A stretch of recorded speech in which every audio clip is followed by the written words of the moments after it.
2015년 제1회 회로이론 및 제어공학 기출문제 해설을 시작하도록 하겠습니다. 예. 여러분 지금까지 공부해보셔서 아시겠지만 61번부터 70번까지는 대부분 제어공학 문제가 나오고요. 71번부터 80번까지는 회로이론 문제가 나옵니다. 제어공학은 답 찾는 방법을 연습을 하시고, 회로이론은 간단한 계산 문제, 그리고 글로 나오는 문제 암기하면서 이렇게 공부해 가시면 한 10개에서 12개 정도는 회로이론 및 제어공학 과목에서 무난하게 마칠 수 있으십니다. 그러면 오늘도 역시 그전 강의와 같이 답 찾는 방법, 그리고 간단한 계산 문제 위주로 진행해 보도록 하겠습니다. 자, 그러면 진행하겠습니다. 61번 다음 중 ft는 e-at의 z변화는, 그러니까 ft 시간의 함수를 z변환하면 어떻게 되냐, 이걸 물어보는 문제인데, 이거는 암기에서 푸는 문제입니다. 그래서 시간의 함수가 이게 단위 임펄스 함수라고 하거든요. 이렇게 됐을 때 라플라스 변환하면 1이 되고 z 변환해도 1이 됩니다. 그리고 시간의 함수가 단위 계단 함수, ut를 단위 계단 함수라고 해요. 단위 계단 함수일 때 라플라스 변환하면 s분의 1이 되고요. z 변환하면 z-1분의 z가 됩니다. 그리고 시간의 함수가 t일 때 라플라스 변환하면 s제곱분의 1이 되고요. z 변환하면 z-1의 제곱분의 tz가 됩니다. 그리고 문제에서 나온 시간의 함수가 2의 -at 승일 때 라플라스 변환하면 s 플러스 a분의 1, 그리고 z 변환하면 z-2의 -at 승분의 z가 됩니다. 이 표는 꼭 암기를 해 두고 계셔야 됩니다. 그래서 61번의 답은 이 표에서 이렇게 나와 있죠. 그래서 얘가 답이 되는 겁니다. 그래서 61번의 답은 3번이 되는 거죠. 다시 한번 말씀드리지만 이 정도는 암기하고 계셔야 됩니다. 원래 이거보다 더 많은 그 라플라스 변환과 z 변환을 암기를 하셔야 되는데 이 문제에서는 딱 이것만 암기하고 가자고요. 자, 그래서 61번의 답은 3번입니다. 다음 문제 가겠습니다. 62번 다음은 시스템의 블록 선도이다. 이 시스템이 안정한 시스템이 되기 위한 K의 범위는? 이 시스템이 안정한지 불안정한지 어떻게 알 수 있죠? 루스 판별식을 이용해서 판단할 수가 있죠. 그래서 이 문제는 루스 판별식의 조건에 의해서 안정이 될 수 있는 K의 범위를 구해라. 이런 문제입니다. 루스 판별식 어떤 걸로 정리하는 거죠? 특성 방정식을 이용해서 루스 판별식을 정리를 하는 거죠. 그래서 우리는 먼저 특성 방정식을 이 블록 선도에서 찾아내야 됩니다. 특성 방정식은 이 블록 선도를 이용하면 전달함수를 구할 수가 있죠. 전달함수가 1 플러스 gs hs 분의 gs가 됩니다. 여기서 이 분모가 0이 되는 식을 특성 방정식이라고 하는 겁니다. 그리고 여기서 gs hs, 얘 뭐죠? 루프 경로 이득이죠. 이렇게 돌아가는 애를 얘기를 하는 겁니다. 그럼 요 gs, 얘는 전향 경로 이득. 입력부터 출력까지 다이렉트로 가는 애들을 의미하죠. 근데 여기서는 이제 특성 방정식을 찾아내야 되니까 얘만 찾아내면 됩니다. 그래서 얘 가지고 특성 방정식을 찾아내면 특성 방정식은 1 플러스 gs hs가 0이 되는 식인데, 이 gs hs 루프 경로 이득, 이렇게 가는 애가 gs hs죠. 얘를 개루프 함수라고도 해요. 그래서 얘를 계산하면 s 플러스 1, s 플러스 2, s 플러스 3 분의 k가 됩니다. 요거 4개를 다 곱해야 되는 거잖아요. 그래서 요 밑에 있는 애, 얘를 정리하면 이런 식이 나옵니다. 얘 정리 어떻게 하는 거냐면, 우선 얘 2개부터 얘랑 얘 곱하고 얘랑 얘 곱하고 얘랑 얘 곱하고 얘랑 얘 곱해서 식을 정리해 놓은 다음에 그 식에 또 얘네들을 하나씩 각각씩 곱해줘서 정리를 하면 이런 식이 나옵니다. 자, 그래서 이 식을 또 정리를 하면 통분을 해야겠죠. 1은 분모가 이거면 분자도 얘가 될 거예요. 그죠? 그래서 분자가 통분해서 계산을 하면 s의 3승 플러스 6s의 제곱 플러스 11s 플러스 6에 얘를 더한 거, 얘가 됩니다. 이 식이 0이 되려면 이 분자가 0이 되면 되겠죠. 그래서 이 블록 선도의 특성 방정식은 얘가 되는 거예요. 그래서 얘 가지고 이제 루스 판별식을 이용해서 K의 범위를 구하면 되는 겁니다. 자, 루스 판별식으로 정리를 한번 해보도록 하겠습니다. 자, 이제 S의 3승이죠? 제일 높은 차수가 S의 3승입니다. 그래서 여기다 S의 3승을 놓고 차례대로 쭉 이렇게 S의 2승, S의 1승, S의 0승 이렇게 정리를 합니다. 그리고 여기서 이제 여기까지 식을 보고 정리를 하는 거예요. 자, S의 3승 앞에 상수가 1이죠? 그 다음에 6입니다. 그래서 순서가 1, 2, 3, 4 이렇게 가는 거예요, 순서는. 그래서 1, 6, 여기 11 있죠? 11. 얘는 2개가 상수예요. 그래서 6 플러스 K가 여기 들어갑니다. 그래서 여기까지는 식을 보고 정리를 하는 거고, 요 밑에 있는 애들은 우리가 찾아서 적는 거예요. 자, 얘부터 적어볼게요. 6이 이 밑에 분모로 들어갑니다. 그리고 얘랑 곱해서 얘랑 곱한 거랑 빼줍니다. 그 다음에 얘가 분모로 들어가고 6분의 여기 있는 수와 여기 있는 수를 곱하고 여기 있는 수와 여기 있는 수를 곱합니다. 그러면 여기 0이잖아요. 그럼 0이 되겠죠? 분자가 0이기 때문에 얘가 그냥 0이 되는 거예요. 그리고 요 밑에 있는 수를 찾는데 요 바로 위에 있는 수 옆에가 0이면 그 바로 위에 있는 수가 이쪽으로 이렇게 내려오게 됩니다. 이거는 똑같이 위에 거랑 계산을 해보면 얘가 이쪽에 분모로 들어가고 분모분에 얘랑 곱해서 여기 놓고 얘랑 곱해서 여기 놓고 서로 빼주면 얘가 나와요. 이거는 계산해보면은 모든 루스 판별식에서 요 바로 위에 옆에 있는 수가 0이면 요 위에 있는 수가 나옵니다. 그래서 얘를 여기다 이렇게 적어 놓은 거예요. 자, 그럼 루스 판별식을 정리를 해놨잖아요. 그럼 안정인지 불안정인지 판단을 하는데 어떻게 판단을 하냐면 안정이 되려면 이 1열에 부호 변화가 없어야 됩니다. 여기서 플러스로 시작했으면 다 플러스가 돼야 돼요. 요 처음이 마이너스로 시작했으면 다 마이너스가 돼야 됩니다. 그래서 얘가 0보다 커야 되고 얘가 0보다 커야 되는 거예요. 이 전체가 0보다 크려면 얘 분자가 0보다 커야겠죠. 그래서 얘부터 우선 구해볼까요? 자, 11 곱하기 6 마이너스 6 플러스 k 곱하기 1은 0보다 커야 돼요. 그죠? 얘가 0보다 커야 되니까 이 식이 0보다 커야 됩니다. 자, 얘 두 개 곱하면 66 나오죠? 그리고 얘네 두 개 곱하면 이 수에다가 1 곱하면 그냥 6 플러스 k가 되죠? 여기다가 마이너스를 곱해주면 마이너스 6 마이너스 k가 됩니다. 얘랑 두 개 연산을 해주면 60 마이너스 k가 되고요. 얘를 이쪽으로 이렇게 넘겨주면 마이너스 부호가 플러스가 돼서 k는 60보다 작아야 됩니다. 우선 이 식에서의 k의 범위를 찾아냈습니다. 자, 그 다음에 6 플러스 k가 0보다 커야 되죠. 그래서 이쪽으로 이렇게 넘겨주면 k는 마이너스 6보다 커야 돼요. 즉 k는 마이너스 6보다 커야 되고 60보다 작아야 됩니다. 그래서 범위가 이렇게 결정이 되는 거예요. 이렇게 나왔죠. 그럼 답에서 한번 찾아볼까요? 여기 1번에 있네요. 그래서 1번이 되는 겁니다. 여러분, 이 문제에서는 세 가지 이론을 알 수가 있죠. 전달함수 구하는 방법, 그리고 그 전달함수에서 특성방정식 구하는 방법, 그리고 특성방정식을 이용해서 루스 판별식으로 판단하는 방법. 그래서 이 문제 꼭 연습을 해 보시고요. 직접 풀어 보셔야 됩니다. 이거 그렇게 어려운 문제 아니에요. 어떻게 푸는지만 알면, 그것도 어떻게 푸는 방법도 그렇게 어려운 게 아니죠. 그래서 그거 연습 삼아서 한번 쭉 풀어보시는 걸 권장드리겠습니다. 그래서 62번의 답은 1번입니다. 다음 문제 가겠습니다. 63번. 시간의 함수가 사인 곱하기 코사인 t일 때 라플라스 변화를 하면 답은 2번입니다. 요거 그냥 암기하고 가는 거예요. 자, 다음 문제 넘어가겠습니다. 64번. 다음에 블록선도와 같은 것은? 자, 이 블록선도의 전달함수를 한번 구해볼까요? 전달함수 gs는 1 플러스 gs hs분의 gs가 되죠. 이 gs, 전향 경로 이득이죠. 전향 경로 이득부터 구해볼까요? 그러면 전향 경로 이득은 입력에서 출력까지 다이렉트로 가는 애들. p 하나 있고요. 그 다음에 얘가 하나 있죠. 근데 이렇게 가는 애가 있습니다. 그런데 얘에 아무것도 적혀있지 않죠. 그래서 얘는 그냥 존재한다, 이런 의미에서 1을 써줍니다. 그래서 결국은 얘 플러스 마이너스 그 다음에 이쪽으로 가는 애 1이 됩니다. 분의 1 플러스 루프 경로 이득 한번 볼까요? 돌아가는 애는 없죠. 그래서 0이 됩니다. 그래서 결론적으로 전달함수 gs는 p 플러스 마이너스 1이 돼요. 그래서 해설에 적어놨죠. 그림의 전달함수는 p 플러스 마이너스 1이다. 이 나머지 보기에 전달함수가 p 플러스 마이너스 1인 애를 찾으면 됩니다. 자, 얘 한번 볼까요?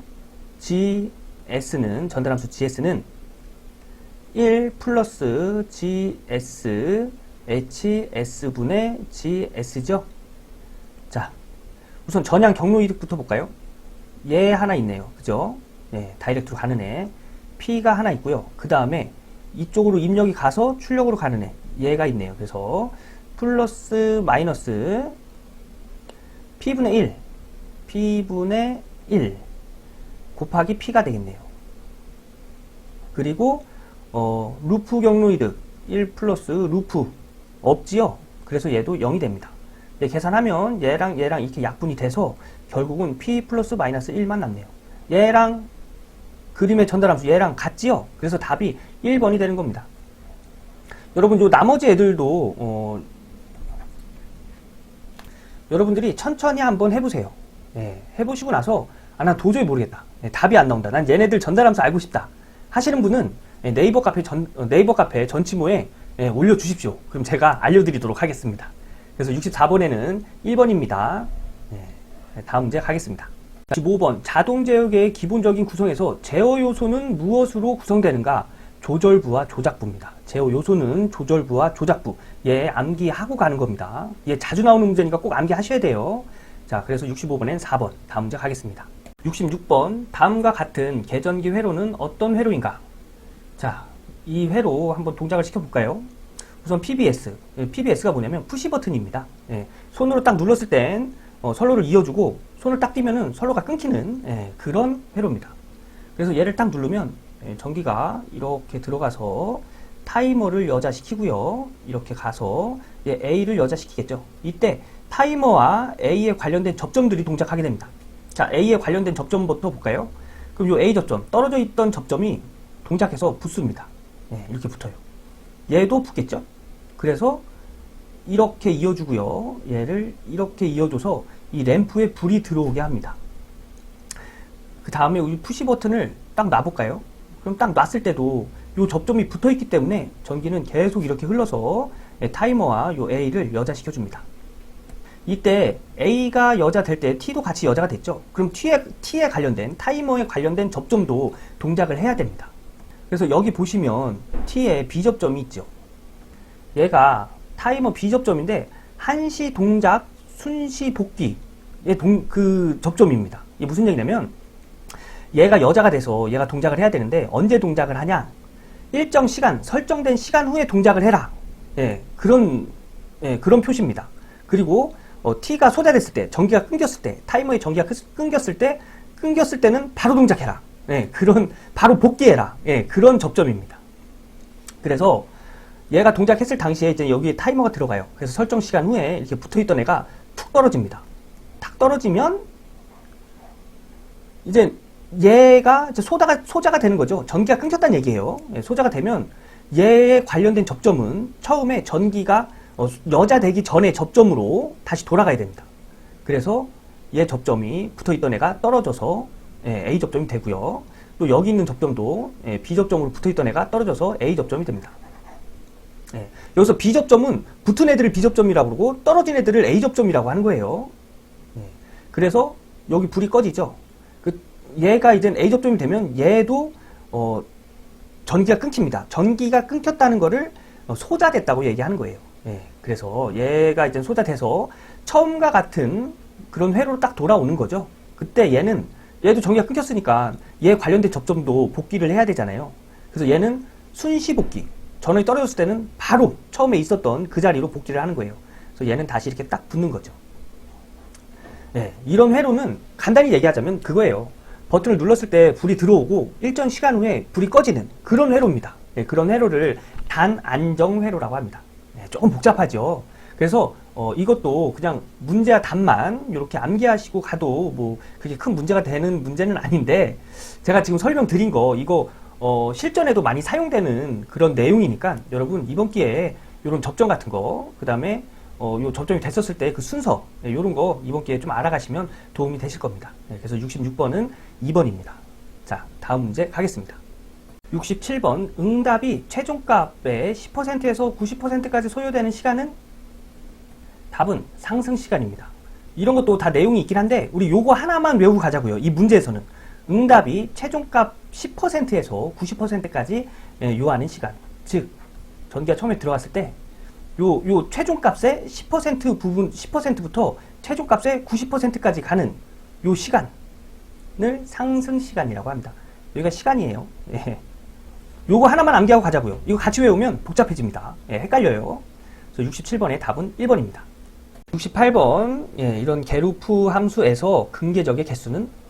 자, 근계적의 개수 구하는 법. 0점의 근과 극점의 근을 비교해서 근의 개수가 많은 개수가 근계적의 개수라고 했죠. 무슨 얘기냐면 이 게루프 함수에서의 분모가 0이 되는 점, 그러니까 분모를 0으로 만드는 S의 근이 극점이고 분자를 0으로 만드는 S의 근이 0점이라고 했죠. 자, 그러면 분모를 0으로 만드는 S의 근 몇 개 있을까요? 하나, 둘, 세 개가 있죠. 자, 그래서 극점의 개수는 3개입니다. 더 디테일하게 가면 극점은 뭐뭐 있죠? 0 하나 있고요. 그 다음에 마이너스 4 있고요. 마이너스 5가 있겠네요. 이렇게 3개가 되는 거예요. 그래서 극점은 3개고요. 0점. 0점은 뭐라고요? 분자를 0으로 만드는 S의 근. 그런데 분자에 S가 없잖아요. 그래서 0점은 0이 되는 겁니다. 근계적수 뭐라고 그랬죠? 극점의 근의 개수와 0점의 근의 개수를 비교해서 개수가 더 많은 게 근계적의 개수라고 했습니다. 자, 극점과 0점을 비교했을 때 극점의 근의 개수가 3개로 더 많지요. 그래서 근계적의 개수는 3개가 되는 거예요. 답은 3번입니다. 자, 이 문제 답 찾는 문제죠. 예, 제가 계산한 것도 없잖아요. 그죠? 그래서 근계적의 개수가 나오면 무조건 풀고 가셔야 됩니다. 예, 근계적의 개수 구하는 방법은 좀 전에 설명드린 것과 같이 그냥 답을 찾는 거예요. 예, 그래서 68번엔 3번입니다. 자, 다음 문제 가겠습니다. 자, 69번 그림과 같은 RC 회로에서 전압 VIT를 입력으로 하고 전압 V0T를 출력으로 할 때 이에 맞는 신호 흐름 선도는 단 전달함수의 초기값은 0이다. 자, 이 문제의 답은 3번입니다. 이 문제는 문제와 답만 암기하고 가는 문제로 하겠습니다. 얘는 이 회로에서의 전달함수를 구하고, 예, 그 전달함수 가지고 신호 흐름 선도를 그려라. 혹은 이 신호 흐름 선도 중에 얘와 전달함수가 같은 걸 그려라. 예, 이런 문제인데, 예, 이런 회로에서 제 전달함수 구하는 거 몇 번 했죠? 전달함수는 입력분의 출력 해가지고, 이거 얘네 이제 R을 RIS로 바꾸고, C를 CS분의 1, IS로 바꿔가지고 계산하는 문제 했습니다. 네, 그런 거 얘만 나왔을 때 제가 다시 한번 또 설명을 드릴게요.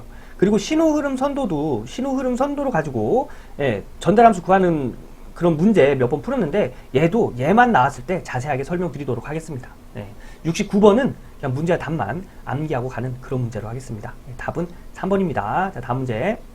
자, 70번 이론 주파수 함수의 나이퀴스트 선도는, 자, 이 문제 제가 예전에 답 찾는 방법 한번 알려드렸는데 여기서 다시 한번 설명을 드리도록 하겠습니다. 자, 이 오메가 J, S로 바꿀 수 있죠. 얘도 S로 바꿀 수 있습니다. 예, 오메가 J로 나와도 상관없어요. 그런데 요 S가 하나 있을 때, 아니 S가 없을 때부터 설명을 드릴게요. S가 없을 때는 이 나이퀴스트 선도의 이 그래프는 어디서 시작되냐면 이쪽부터 시작이 됩니다. 예, 이쪽부터 시작이 돼서 아무것도 없고 S 플러스 1만 있으면 이 한 사분면, 이게 1사분면, 2사분면, 3사분면, 4사분면, 4분면이라고 얘기를 하거든요. 그래서 이 가로가 하나가 있을 때는 한 개의 4분면만 이렇게 통과합니다. 요 가로가 2개 있으면, 뭐 3이 됐던, 뭐 4가 됐던 이 가로가 2개 있으면 요 앞에 아무것도 없죠. 그래서 여기서 시작해서 두 군데의 4분면을 지나갑니다. 자, 그리고 요 앞에 요 S로 바꿔도 된다고 그랬죠. S가 하나 있었을 때는 처음에 S가 없을 때는 여기서 출발했잖아요. S가 하나 있을 때는 여기서 출발합니다. 네. 그리고 요 가로가 하나 있으면 여기서 출발해서 한 개의 4분면을 통과해서 이렇게 가요. 만약 여기서 또 J 오메가 플러스 2나 뭐 3이나 뭐 4나 뭐 이런 게 하나 있으면 두 개의 4분면을 이렇게 지나서 갑니다. 만약에 하나 더 있으면 여기서 S가 하나, S 1승이기 때문에 여기서 세 개의 4분면을 지나서 이렇게 가겠죠. 네. 자, 그리고 여기에 S의 제곱이 있는 경우에, 이런 경우에는 여기가 S가 없는 경우, S의 1승이 있는 경우, S의 제곱이 있는 경우는 여기서 시작됩니다. 여기서 시작해서 가로가 하나잖아요. 그래서 이렇게 그래프가 그려져요. 네, 나이키 선도가 이렇게 그려진다는 얘기예요. 여기 만약에 또 J 오메가 플러스 뭐 2나 3이나 뭐 이런 가로가 하나 더 있다. 그럼 이렇게 가겠죠. 하나, 두 개를 지나가겠죠. S에 3승이 있다. 그럼 여기서 시작하는 겁니다. 네, 이런 식으로 해서 답 찾는 거예요. 자, 그러면 이거 J 오메가 S로 바꿔줘도 된다고 했죠. 그래서 S 플러스 1이 있어요. 자, 그러면 S 하나 있죠. 어디서 시작해야 될까요? 요 밑에서 시작해야 됩니다. 네, 이걸 기준으로 해서 요 밑에서 시작해서 S가 이 가로가 하나밖에 없죠. 그래서 한 사분면만 지나서 이렇게 가는 거예요. 이거랑 비슷한 거 뭐 있죠? 네, 4번이 있겠네요. 여기서 시작해서 한사분면만 지나서 이렇게 간 거. 예. 이런 식으로 이거는 답 찾는 거예요. 예. 그래서 답은 4번이 되는 겁니다. 이런 문제 가끔가다 한 문제씩 나오는데 이런 문제 틀리시면 안 됩니다. 이거는 뭐 덧셈, 뺄셈, 곱셈, 나눗셈 이런 게 아니에요. 예. 계산 문제가 아니란 얘기예요. 답을, 이 식을 보고 답을 찾는 거예요, 그냥. 예. 그래서 70번의 답은 4번이 되는 겁니다. 자, 다음 문제 가겠습니다. 71번 대칭 N상에서 선전류와 상전류 사이의 위상차는 답은 4번입니다. 이거 그냥 공식입니다. 공식.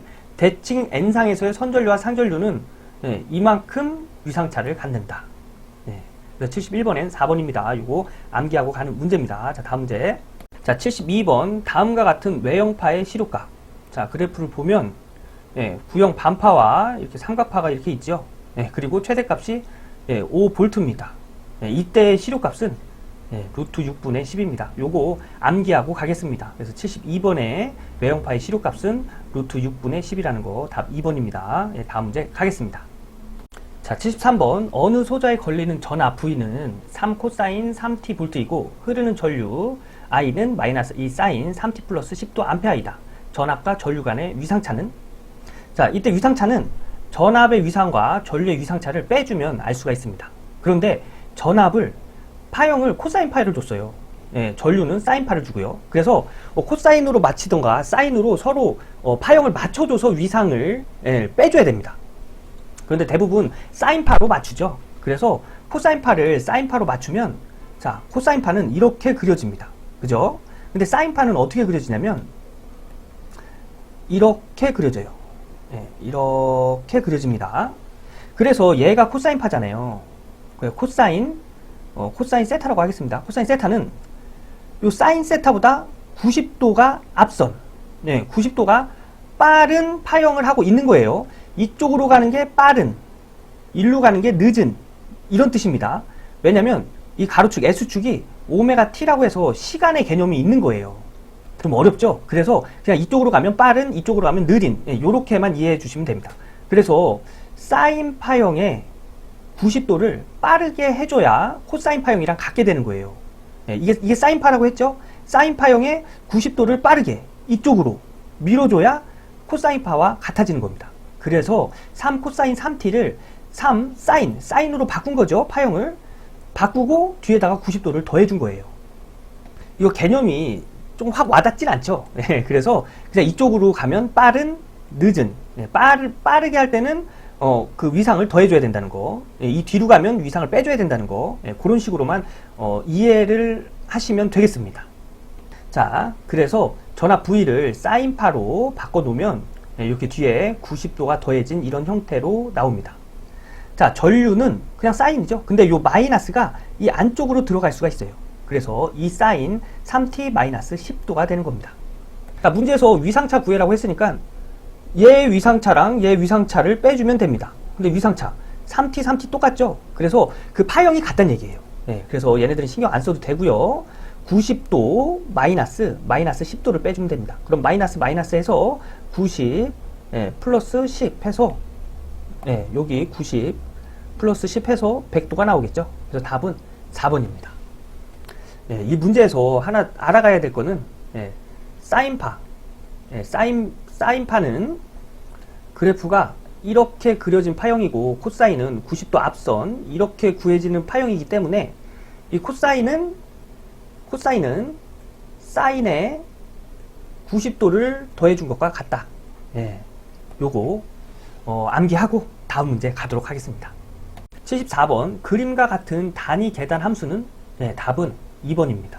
이것도 암기하고 가는 문제인데 좀 설명드리면 UT 함수는 그래프로 그리면 이렇게 되어집니다. 얘가 단위 계단 함수예요. 그런데 UA 어떤 수가 들어가면 만약에 U3 이 함수는 어떻게 그려지냐면 여기가 3이면 이렇게 그려집니다.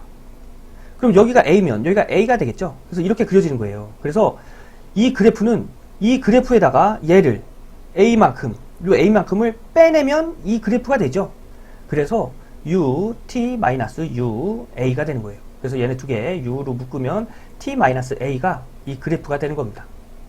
요게 이해하기 좀 힘드시면 그냥 요 그래프 함수가 나오면 계산 함수는 이렇게 된다는 거. 요거 그냥 암기하고 가셔도 됩니다. 예.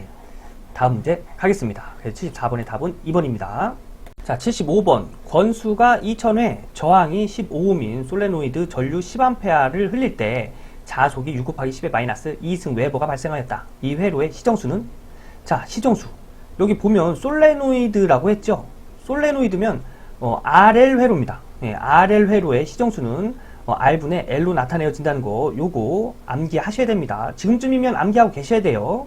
자, 그러면 저항은 문제에서 줬죠. 그럼 여기서 이 L, 인덕턴스만 구하면 됩니다.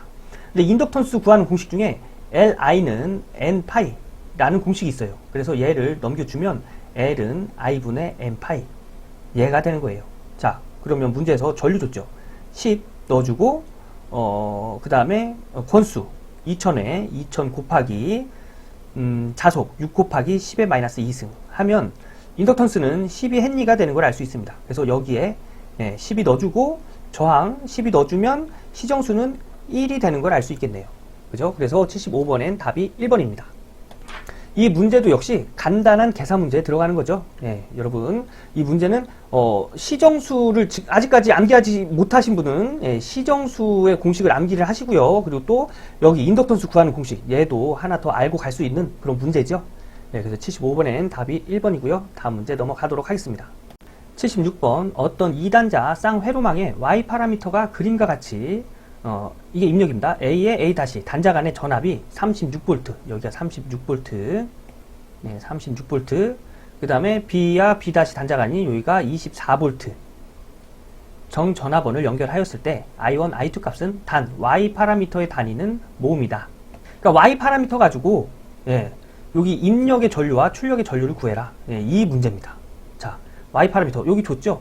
얘가 Y11이고요. 얘가 Y12고 얘가 Y21, 얘가 Y22를 뜻하는 거예요. 자, 그러면 Y 파라미터 공식을 한번 볼까요? Y 파라미터는 이렇게 구합니다. 1차 전류, 2차 전류는 Y1, Y12, Y21, Y22 이렇게 행렬에다 넣고 두 번째 행렬을 V1의 전압, V2의 전압 이렇게 넣어서 계산을 해주는 거예요. 자, 보면은 이거 행렬만 계산하면은 1차 전류와 2차 전류를 알 수가 있는 겁니다. 자, 행렬 어떻게 계산하죠? 행렬 얘랑 곱해서 이렇게 적고요. 플러스 행렬 얘랑 이렇게 곱합니다. V2 곱하기 Y12. 그리고 2차 전류 행렬 이렇게 구하죠. 행렬 그래서 Y21 곱하기 Y1, Y21 곱하기 Y1이 아니라 V1. 그 다음에 Y22 곱하기 V2, Y22 곱하기 V2 이렇게 되는 겁니다. 그러면 V1 문제에서 줬죠? 36V입니다. 36V 곱하기 Y11 얘죠? 6분의 1 플러스 V2 24V 줬죠? 그래서 24 곱하기 Y12 마이너스 12분의 1. 그래서 얘 계산기 놓고 때리면 4A 나오고요. 얘가 I1 1차 전류입니다. 4A. 그 다음에 2차 전류는 이렇게 계산을 하면 36 곱하기 마이너스 12분의 1. Y21이 얘죠? 그래서 12분의 1 플러스 2차 전압 24V 곱하기 Y22 6분의 1. 여기서 계산기 놓고 때리면 1A 되는 걸 알 수 있습니다. 그래서 Y1은 4A고 Y2는 1A. 답이 4번이 되는 거예요. 이 문제는 Y 파라미터를 행렬식으로 나타내는 이 공식을 알고 있어야겠죠? 이 공식 암기하고 요거 행렬 구하는 요 식도 한번 스스로 연습 한번 해보시는 것을 권장드리겠습니다. 76번의 답은 4번이고요. 다음 문제 넘어가도록 하겠습니다. 77번 자기 인덕턴스 0.1헨리 코일에 시료값 100V 60Hz 위상각이 0도인 전압을 가했을 때 흐르는 전류의 시료값은 약 몇 암페어인가? 자, 시료값의 전류를 구하랍니다. 우선 옴의 법칙에서 전류 구하는 공식 뭐죠? I는 R분의 V죠. 그런데 주파수가 있는 교류에서는 우선 직류에서 이 R은 전류의 흐름을 방해하는 요소죠. 교류에서의 전류의 흐름을 방해하는 요소는 임피던스가 있습니다. 임피던스분의 V가 되는 거예요. 그런데 문제에서 임피던스는 저항과 리액턴스의 합으로 나타내는데 문제에서 저항을 주지 않았죠. 그래서 얘만 남는 거예요. 얘가 그 임피던스 크기와 같게 되는 겁니다. 그래서 리액턴스만 여기 이렇게 남고요. 자기 인덕턴스를 줬기 때문에 유도성 리액턴스가 되는 겁니다. 자, 그러면 이 공식 가지고 문제를 해결해 보도록 하겠습니다. 유도성 리액턴스는 오메가 L로 바꿔 써도 되죠. 근데 이 오메가 2파이 F죠? 그래서 2파이 F L이 되는 거예요. 자, 요거 세트예요. 요거 세트로 암기해 주시길 바라겠습니다. 오메가 L 얘는 2파이 F L이라는 거. 요거 세트니까 요거 꼭 암기를 해 주셔야 됩니다.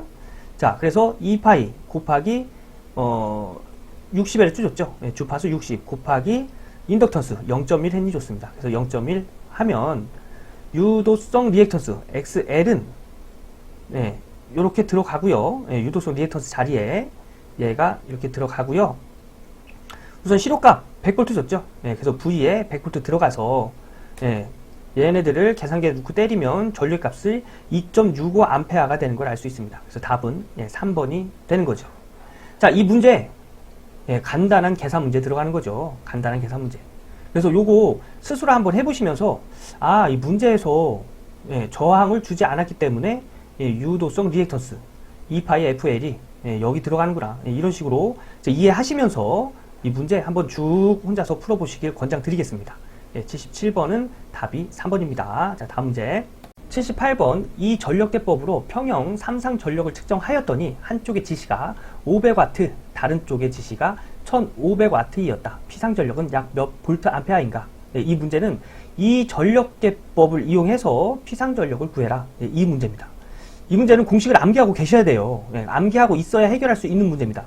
이 전력계법을 이용한 피상 전력은 요거 A입니다. A, PA. PA는 2의 루트 요 한쪽의 지시값의 제곱 플러스 다른 쪽의 지시값의 제곱 마이너스 그 두 개의 지시값을 곱한 거를 빼줘서 이런 식으로 해서 구할 수가 있습니다.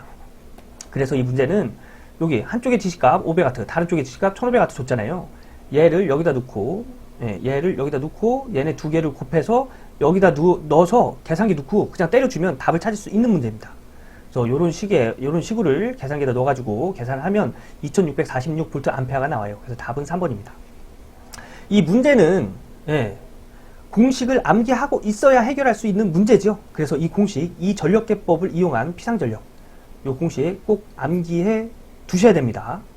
자, 요거 A로 수정 부탁드리고요. 답은 3번입니다. 자, 다음 문제 가겠습니다. 79번 위상 정수가 8파이 라디안 퍼 메타인 선로의 1MHz에 대한 전파 속도는 몇 메타 퍼 세크인가? 전파 속도는 주파수의 그 파장, 이게 파장입니다. 파장을 곱해서 나타낼 수 있는데 얘를 위상 정수분의 2파이 F로도 나타낼 수 있습니다. 우선 중요한 공식은 이겁니다. 그래서 위상 정수 줬지요, 문제에서. 그래서 8분의 파이를 여기다가 넣고요. 2파이 곱하기 주파수 메가니까 10의 6승이죠. 그래서 1 곱하기 10의 6승 해서 얘를 계산기에다 넣고 계산하면 전파 속도는 1.6 곱하기 10의 7승 메타 퍼 세크가 되는 걸 알 수 있습니다. 그래서 답은 1번이 되는 겁니다. 이 문제도 간단한 계산 문제에 속하는 문제니까 여러분 혼자서 꼭 스스로 해보시는 것을 권장드리겠습니다. 답은 1번입니다. 자, 다음 문제. 80번 3상 불평형 전압에서 역상 전압이 50V, 정상 전압이 250V, 영상 전압이 20V이면 전압 불평형률은 몇 %인가? 이 문제도 공식을 암기하고 있어야 해결이 가능한 문제입니다. 요거 불평형률에 관련된 요 불평형률 공식 꼭 암기를 해 두셔야 됩니다. 그래서 불평형률은 정상분의 분의 역상분 곱하기 100으로 나타내는데요. 문제에서 정상전압 줬죠. 그래서 여기 250V 넣고 역상전압 여기 50V 넣어서 계산을 해주면 불평형률은 250분의 50 곱하기 100 해서 20%가 되는 걸 알 수 있습니다. 그래서 답은 3번이 되겠습니다. 이 문제 역시 불평형률에 관한 공식을 알고 있어야 해결할 수 있는 문제입니다. 이거 꼭 암기를 해 두셔야 돼요. 이렇게 해서 2015년 제1회 회로이론 및 제어공학 기출문제 해설을 마쳤습니다. 쉽지는 않습니다. 하지만 제어공학에서 답 찾는 방법 좀 연습 좀 하시고요. 그 다음에 회로이론에서 간단한 계산 문제 그리고 공식 좀 외우셔가지고 계산 문제 좀 풀어 나가시면 회로이론에서 한 10개에서 12개 정도 맞추는 건 그렇게 어렵지 않다고 생각을 합니다. 자, 그러면 오늘 이렇게 해서 기출문제 해설 마치고요. 저는 다음 강의에서 인사드리도록 하겠습니다. 여러분 고생 많으셨습니다.